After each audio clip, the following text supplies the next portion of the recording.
A climate change conference entitled Vegan Organic for Prosperity and to Save the Planet from Climate Change was held on October 22, 2009 in Jakarta, the capital city of Indonesia. The purpose of the conference was to raise awareness on the grave issues of global warming and the most effective and key solution to halt it in its tracks, the vegan diet.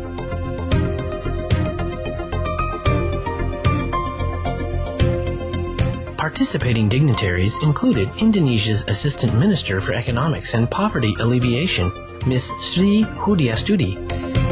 Also speaking as presenters were Ms. Hira Jamtani, an associate of the Third World Network based in Bali, Indonesia, Indonesian naval physician Dr. Anton Budiono, and Professor Aras Ananta, senior researcher at the Institute of Southeast Asian Studies in Singapore.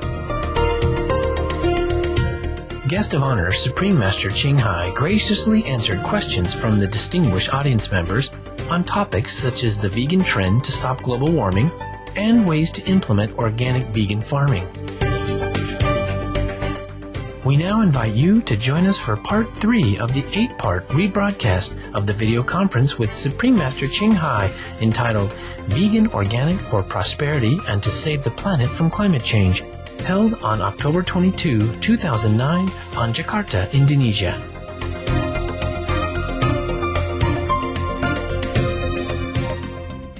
Since 1970, droughts of greater intensity and longer duration have been observed across ever wider regions of the planet, especially in the tropics and subtropics. We cannot afford to waste water. Meat production uses massive amounts of water, taking up to 1,200 gallons of fresh water to produce just one serving of beef. Research by University of Chicago professors Dr. Guyton Asher and Dr. Pamela Martin found that being vegetarian for 1 year reduces emissions by 1.5 tons when compared to the standard American diet. This reduction is 50% greater than that of switching from an SUV to a hybrid car. So, being veg is more effective than changing your car. In contrast, a full vegan meal requires only 98 gallons of water. Currently, most of our food and water is being consumed by the meat industry instead of by people. However, there is still hope. It is such a relief that solution is simple. Just be vegan. And next, we will be hearing from Ms. Hira Jamtani. She will share with us the benefits of an organic vegan diet for improving the welfare of farmers and society as a whole. Ms. Hira Jamtani is an associate of the Third World Network based in Bali, Indonesia. She is a researcher on environmental issues and is very passionate about her work. Let's give a warm welcome to Ms. Hira Jamtani.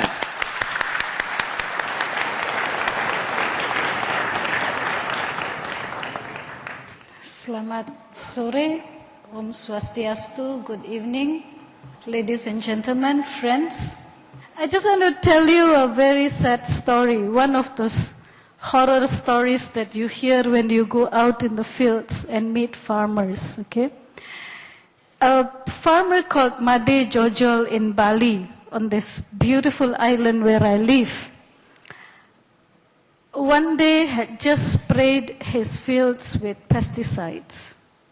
Half an hour later, when he was eating, or he had wanted to eat, he fell down and fainted. Of course, there was panic. Nobody knew why. Nobody beat him up, nothing, just fell down and fainted. And of course, the family was in a panic, and they tried to bring him to the hospital, and he actually died on the way to the hospital. Being in a village, of course, there is this distance between the village where he lives and the nearest hospital. The doctor diagnosed him as being intoxicated, poisoning, in other words. 3 million people are poisoned every year in the world because of what we use in our fields. And many of us sometimes cannot relate to who produce the food and how they produce it to what we eat, especially in the cities. And this is the story about that, which would then relate to global warming issues. So what we are going to share with you today is the poison in our food and the poverty among farmers, because these are related. Please remember, when you eat your food, it is the farmers that produce your food. So we need to relate to farmers. And why and what is organic agriculture? Also, how does it relate to health, income, and the environment? So when we talk about the environment, we will relate it to climate change later on. What is happening is, as I said, we are often not aware that we eat food produced by those who are intoxicated by pesticides. Now, if a farmer can fall down, faint, and die, can you imagine the kind of food that is on our table? Yeah, we were talking about farmers who grow our food and dying because of using these pesticides.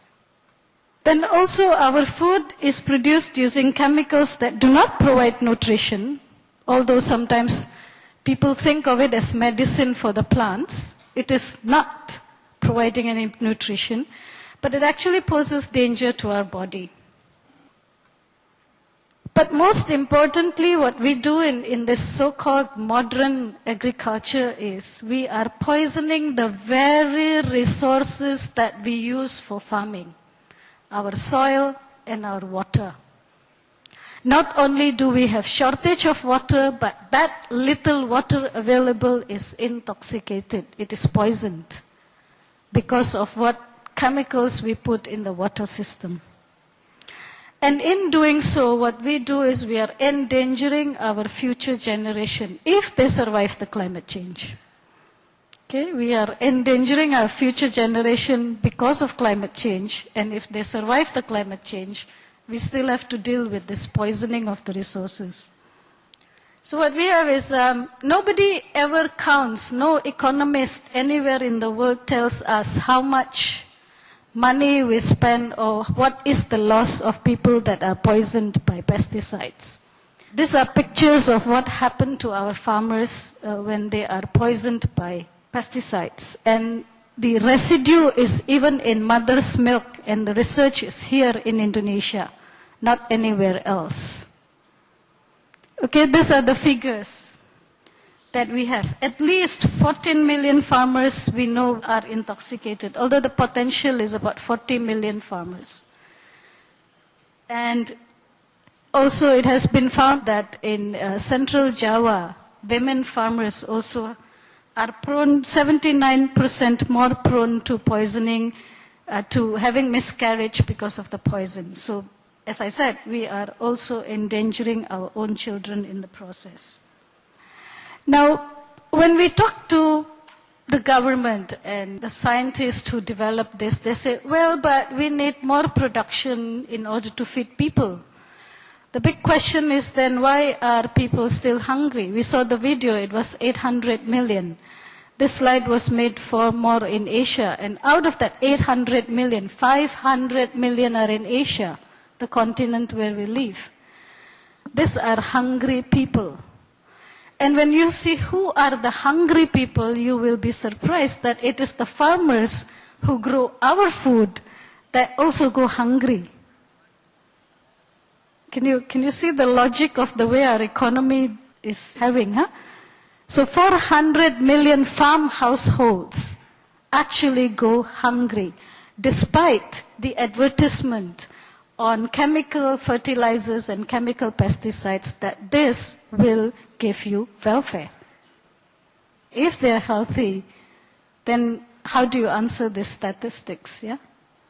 So the very people who grow the food which we eat in the cities are actually hungry. Yeah, please keep that in mind, because it relates to how we treat our farmers. And because of the inequity, this whole modern system actually benefits the large farms and not the small farms. And because of the inequity, the smaller farmers go into debt. So this is what happens, yeah? So we have more production but less welfare. So now, The solution is quite simple as any other solution. It's a matter of whether we want to do it or not. And that is organic agriculture. Now, what is organic agriculture? Most people think it is just, you don't use chemicals, but it's more than that. You don't use chemicals, you don't use genetically modified organisms, and most importantly, you use local resources, whether it is the seeds or the non-chemical fertilizers.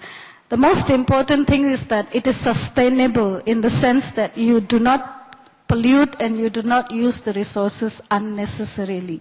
So it goes well into the future. That's why we call it sustainable organic farming. That is actually the right term. And one of the most important things is that it provides farmers' welfare. Remember, we talk about farmers not being in welfare. And that farmers become independent in terms of the production input. So when we look at organic agriculture, we look at it as a holistic thing, not just substituting the agrochemicals with non-chemicals. It is also a matter of how do we make farmers' welfare and how do we ensure that the consumers get healthy food and affordable. We all want affordable food, but we also don't want to make the farmers poor, right? Okay. So I'm just giving you some of the definitions, yeah? Now, what and how, again, the organic farming. We were talking about climate change, and 18% of the greenhouse gas emission actually in the entire world, 18 to 20 actually, comes from agriculture. And that is the industrialized agriculture. A whole chunk of it is meat industry. So it is rightly said, if you change the diet, but you must also change the industrialization of the agriculture, then you actually do a lot of mitigation and adaptation for climate change. And it provides safe and healthy process. It reduces the poison in the environment. Of course, we hope it not only reduces, but it eliminates totally the poison. We hope to do that. And please remember that we need to also increase the income of farmers. That's how we look at it. Okay? In terms of health, because of the less poisoning, or in places where the chemicals have not penetrated, then you actually have food which is totally devoid of chemical substances, then you have safe food. But what is more important is you have more nutritional food. This has been proven in various journals scientifically that organic food has more nutrition because it does not retain so much water. If you keep organic food more than 1 week, it still stays compared to the conventional farming method. Okay, and in that process, you also have a healthier wildlife.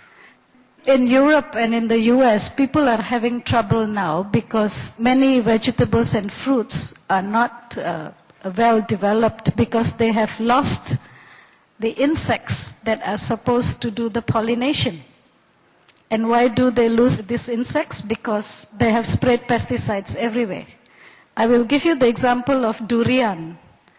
Kalau tidak ada kelelawar, tidak ada durian. So if we don't have the bats, you don't get durian to fruit. But if you spray pesticides, then the bats are also poisoned. So you don't get durian harvest. And that is very dangerous.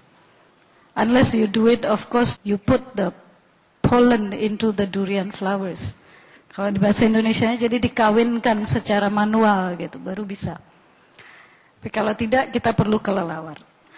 This is what one of the farmers who have switched to organic has said.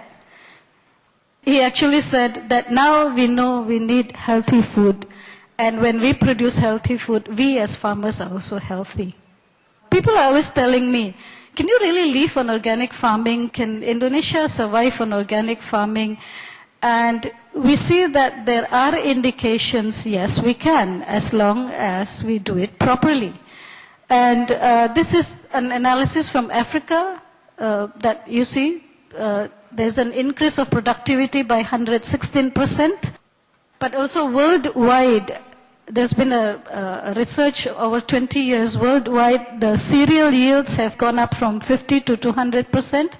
And the third one is important. In developing countries like Indonesia, actually 80% higher harvest.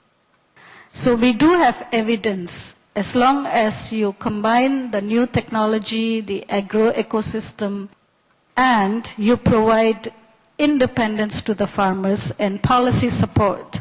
So many of you who are from government people here, the policy support is very much needed.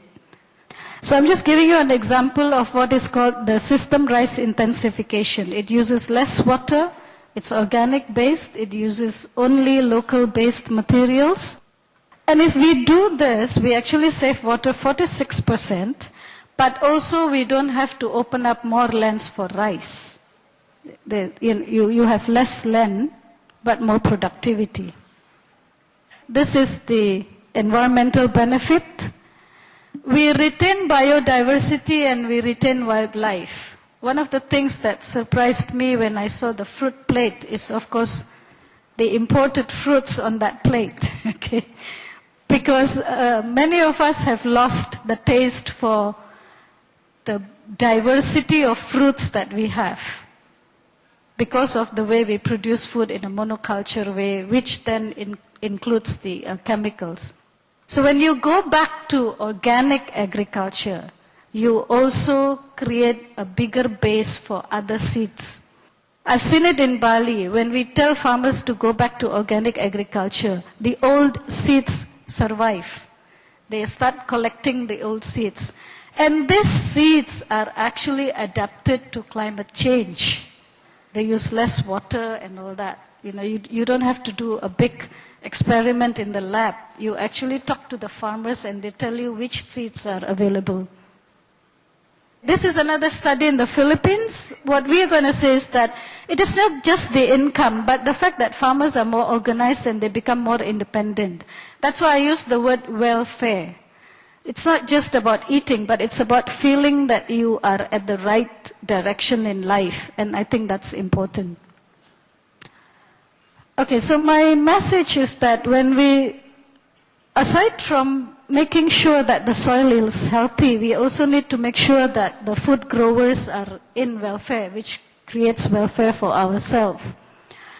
And this welfare is based on local organic agriculture, on local knowledge systems, seeds and food. We've forgotten this. When we talk about climate change, when you switch to this, you actually reduce a lot of emission. We eat fruits that are grown in our locality rather than buy imported fruits, for instance. That is very important. Okay? Now, in line with the theme of today's seminar, having been a vegetarian for the past 20 years, I can easily relate to the theme vegan and organic. Yeah? If you eat less meat, it's true that you reduce emission a lot. If you eat less meat and organic, you reduce even more emission. If you eat less meat, organic and local, you reduce even more emission. And this is a solution that you can do at the individual level, that you don't wait for the experts or the government to do anything. It's a choice. You can make this choice. And I think this seminar is very valuable in teaching us towards that. You make that choice. Because 80% of the emission in industrialized farming actually goes into meat production. And one of the reasons why I became vegetarian was the inequity in which animals are fed with grains that should have gone to humans. Yeah? So you're actually depriving people when you eat meat, depriving hungry people of their grain. And I think that's a serious issue that we need to take up ethically at our own individual life. Okay, so now we do have a vision. You know, we saw Ibu Amanda's presentation about climate change, how bad it is. And so we want to see our children like this. refugees in 2050. Everything now the experts say 2050. Or do we want to see this? Okay? The vision is your choice. I have made a choice. I want to see this baby grow in an organic way. So you make your choice. Thank you very much.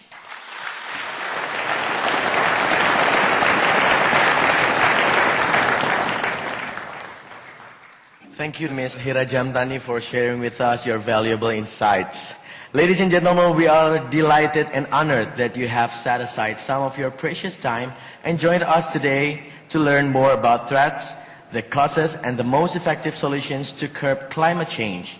As we have heard, just an organic vegan diet improves our lifestyle both ecologically and compassionately. In support for Ms. Hira, ladies and gentlemen, if you look in front of here, we actually have locally organic paddy plants here, and look how beautiful they are. So we should really support our local organic farming. Perhaps you might even want to try at home, at your back garden, yeah? Thank you. Organic fruits and vegetables are not just better for the environment. They contain no pesticides and fertilizers, uses lower resources, and therefore are healthier for you as well. For more information, please consult the links available on Supreme Master Television website at www.suprememastertv.com.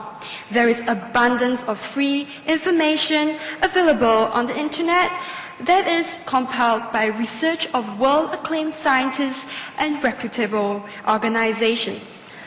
And now, ladies and gentlemen, in 1 minute, it will be time for us, all of us, to take a short prayer. It's our tradition, and we would like to invite audience members to pray for a sustainable planet for all. After the prayer, special guests of honor will share some very important messages. Thank you very much. Thank you.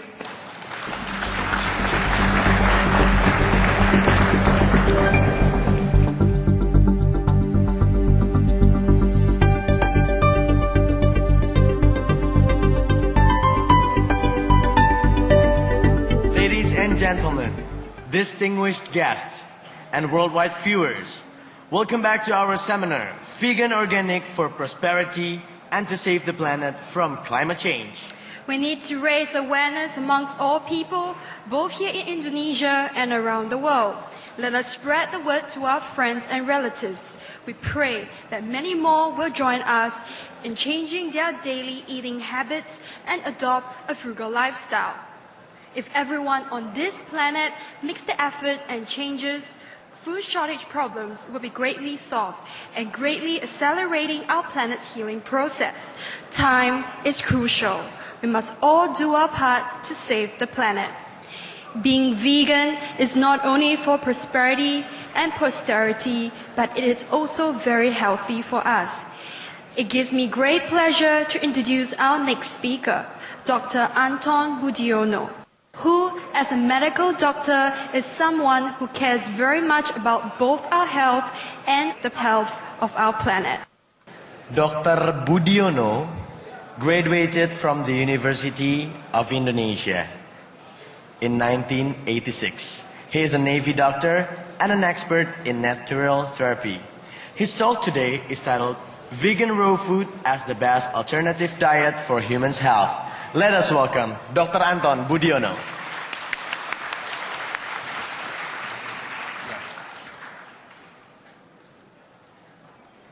Baik, selamat sore hadirin yang saya hormati.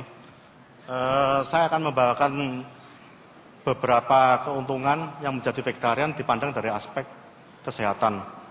Ada dari pembicara yang lain memberikan pandangan bahwa vegetarian itu memang perlu berdasarkan mungkin dari emisi atau dari apa sudut pandang yang lain. Saya akan bawakan menurut pandangan aspek kesehatan. Ini adalah bagian besar dari pengalaman saya waktu praktek di klinik. Ya. Biasanya banyak pertentangan antara apakah perlu jadi vegetarian atau tidak.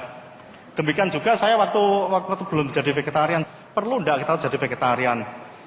Apakah enggak makan daging itu katanya lemes? Nah itu saya coba jajaki bagaimana mencari jawaban yang benar. Nah kemudian dalam hati kecil saya berpikir bahwa saya harus menjadi seorang yang makan sayur. Kenapa? Karena saya tidak tega melihat ada ayam disembelih, ada sapi disembelih gitu.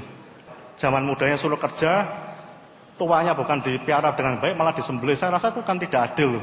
Nah, kemudian saya berpikir, ini jangan-jangan salah nih kalau makan begini. Nah, selama pencarian bisa didekati dengan dua cara.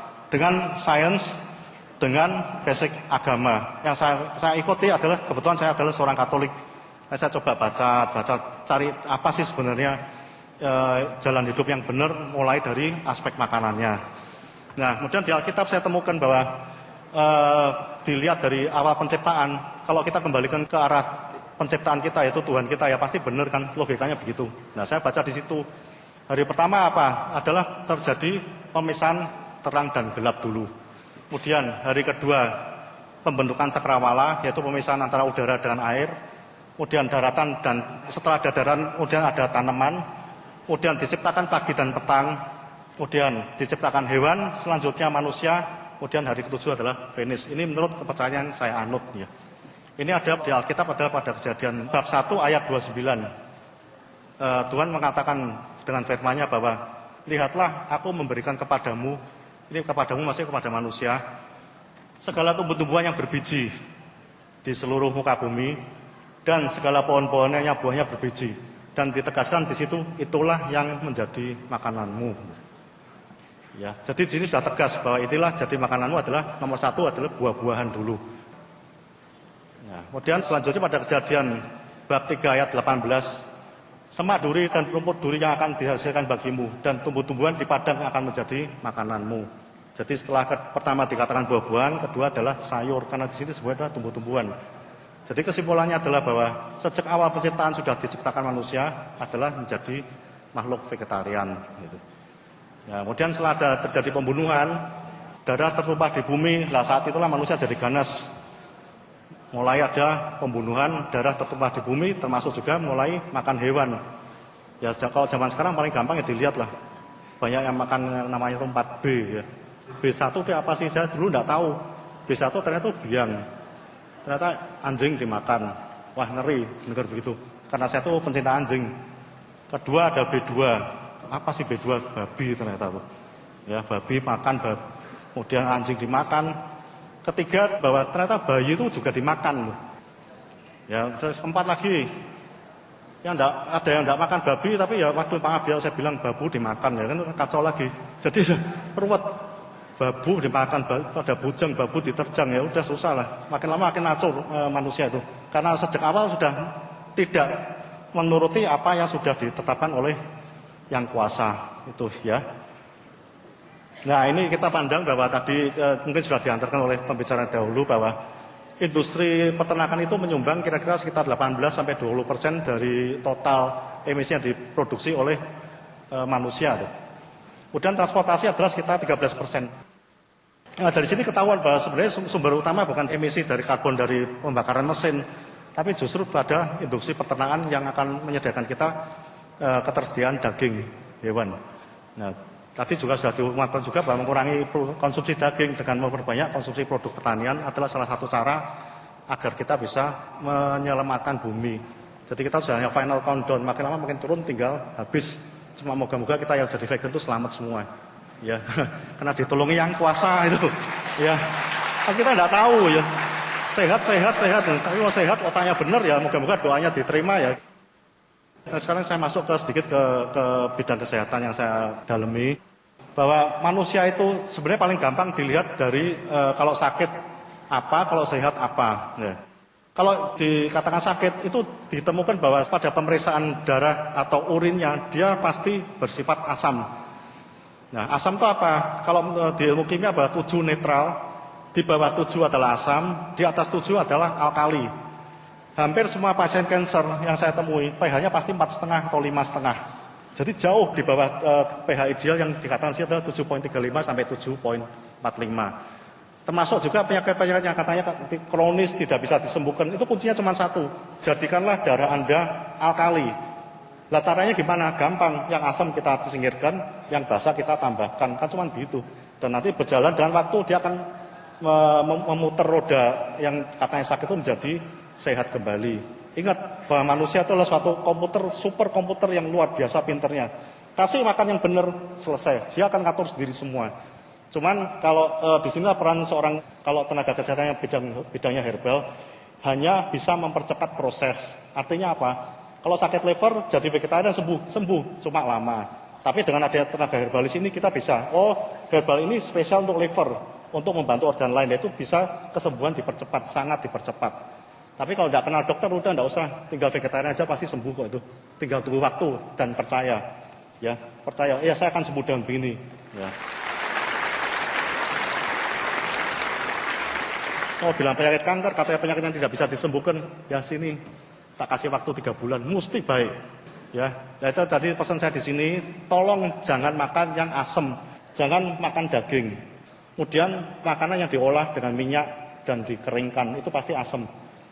Gula itu asam. Karena makanan kemasan itu pasti pengawetnya asam, asam benzoat, asam sitrat. Ya, dimakan aja dia susah asam, itu enggak benar loh. Tapi kemudian ada pertanyaan, apakah yang namanya jeruk itu kan asam, apa dalam tubuh jadi asam? Tidak. Itu hebatnya. Kalau tumbuhan walaupun dia pertama asam tapi di dalam tubuh dia berubah jadi basah. Rasa asam itu membawakan dia nanti harus berperan di sini gitu. Itu jadi rasa asam itu bukan di dalam jadi asam tapi menarik ke zat-zat aktif yang ada di tumbuhan yang rasanya asam itu pada liver gitu. Ternyata dia di dalam tubuh bukan asam. Jadi minum jeruk pun boleh. Dia diubah akan jadi basah. Khususnya setelah minum sari buah yang asam itu kita olahraga. Dia akan terbakar dan menjadi basah semua. Ya, jadi tidak ada yang salah makan sayur buah walaupun itu rasanya asam pasti di tubuh akan menjadi basah dan itu adalah identik dengan kita menjadi sehat mental dan sehat fisik itu. Nah, jika Anda mengalami gejala ini berarti badan Anda sudah mulai asam. Coba dilihat itu. Sering kembung konstipasi. Ini banyak sekali di klinik.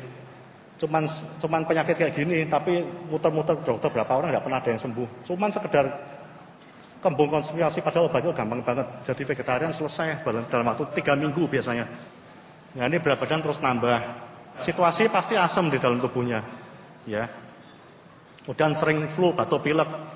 Orang lain kena hujan sedikit langsung KO. Lihat temannya di sebelahnya flu, kita ketularan.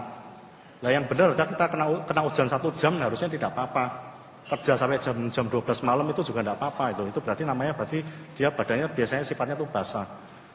Kemudian sariawan yang tidak sembuh-sembuh ini juga katanya kurang vitamin C, minum vitamin C sehari 2 gram, mana ada yang sembuh. Kalau memang karena sifat asam tidak mungkin dia sembuh. Gitu.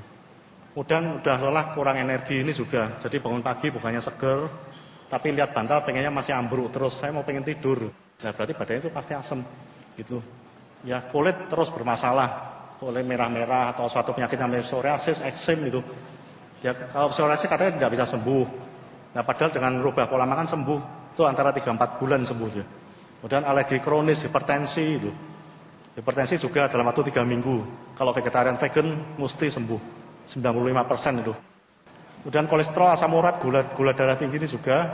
Bau badan dan mulut atau kaki. Jadi tidak usah pakai aplikasi luar tapi dengan makan sesuatu yang sifatnya membersihkan, dia akan sembuh total.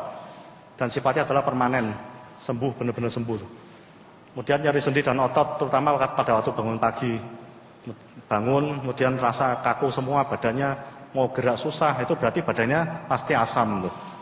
Nah, kemudian dari hadirin saya rasa mesti pengen taunya asam gimana sih dari gejala ini. Silakan Anda cek dengan kertas lakmus.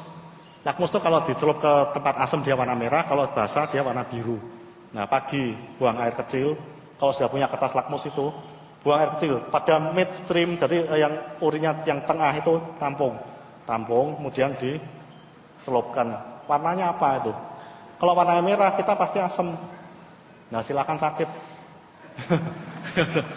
Nah kalau warnanya biru terus sembuh.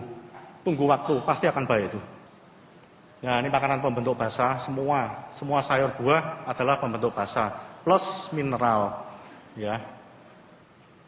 Nah ini kita tunjukkan bahwa apotek Tuhan itu luar biasa. Ini sudah diteliti secara ilmiah dan kedua kita lihat secara mudah aja ternyata itu tidak usah sekolah sampai S3, lihat aja sebentar sudah tahu langsung itu. Karena kita tuh ternyata tuh sudah diberi suatu sinyal bahwa ini untuk apa tuh.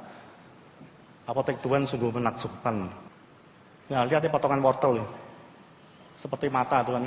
Tengahnya pupilnya, kemudian pinggirnya tuh irisnya, ya. Gambaran orang tengah dan radius dia sangat menyerupai iris dan pupil mata. Dan memang sains membuktikan bahwa wortel sangat bermanfaat untuk melancarkan peredaran darah dan fungsi sel reseptor mata. Dan ini pasti saya gunakan pada orang yang mengalami sakit mata apapun deh, ya. Jadi yang buta total, buta parsial, tuh pasti akan saya gunakan wortel untuk bahan dasar terapi saya. Itu pasien saya buta dalam waktu 3 bulan setelah merubah jadi vegetarian gini, matanya melihat. Itu bukti nyata dan bukan satu orang ya, satu orang kebetulan mungkin. Nah, itu. Ini sudah berapa orang, rubah pola makan sembuh tuh. Ternyata gampang sekali tuh. Nah ini tomat. Ya, katanya tomat itu untuk, biasanya orang taunya untuk prostat ya. Tapi katanya untuk jantung itu bisa, karena dia seakan-akan seperti bilik jantung. Ya, ya ini untuk jantung juga. Karena dikatakan bahwa mengandung resveratrol. Ini walnut, seperti brain, kacang walnut. Jadi kalau yang pikun-pikun, takut pikun, silakan cari walnut ini, makan. Ya, ini kidney beans, kacang merah. Kalau ginjalnya bermasalah, makan kacang merah. Bentuknya persis seperti ginjal. Ini seledri seperti bone, tulang. Jadi yang sakit tulang, sakit otot, rada nggak sendi, silakan cari seledri, makan yang banyak ya. Apokat, ya ini seperti organ genital wanita ya. Jadi kalau ada yang tidak beres sama menstruasi sakit, silakan cari ini, makan yang banyak tuh. Ini vekto buah ara. Ini, jadi kalau mandul, impotensi, cari ini, makan ya. Nah ini, ubi manis, ini seperti pankreas. Jadi orang diabetes makan manis boleh, tapi dari ubi itu. Zaitun itu hidung telur. Jadi yang menstruasi tidak karuan itu silakan cari zaitun. Minyaknya boleh, zaitunnya sendiri dimakan juga boleh. Ya ini bagi yang wanita ada keluhan kelenjar payudara, sakit pada menstruasi atau apa, silakan minum jeruk yang banyak. Karena riset itu dia mengandung limonin anti kanker payudara. Bawang merah ini sebagai pembuang toksin dalam sel, memulihkan kerusakan dinding sel akibat radikal bebas. Nah ini sebenarnya untuk pembanding supaya Anda tuh jadi vegetarian. Terima kasih atas perhatian.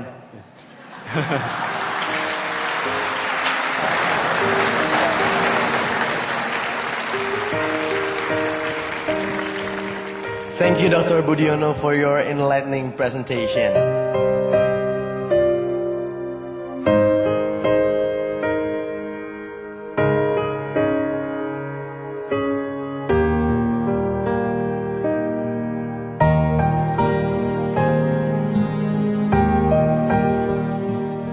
Saya juga belum paham banget sih sebenarnya soal global warming, dan salah satu yang saya datang juga memang untuk mempelajari itu. Pengaruh antara vegan organic dan global warming itu memang saya ingin pelajari di sini.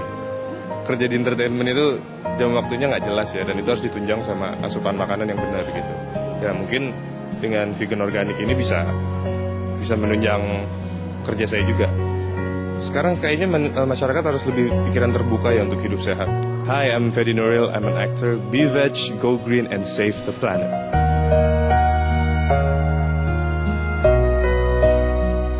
Menarik sekali ya, dari acara ini kita dibuka kesadarannya gitu, dan mata kita akan keadaan global di dunia ini sekarang. Mudah-mudahan kita semakin peduli dengan bumi kita, semakin bisa menjaga. Mudah-mudahan kita semakin banyak yang menjadi vegan, semakin banyak yang vegetarian, jadi semakin sehat dunia. Be veg, go green, and save the planet. Thank you for your warm-hearted presence for today's episode of Words of Wisdom. Please join us again tomorrow for part 4 of Vegan Organic for Prosperity and to Save the Planet from Climate Change. Now, please stay tuned to Supreme Master Television for A Journey Through Aesthetic Realms, coming up next, right after Noteworthy News. We wish you joy, peace, and prosperity. For more details, please visit www.suprememastertv.com/WOW.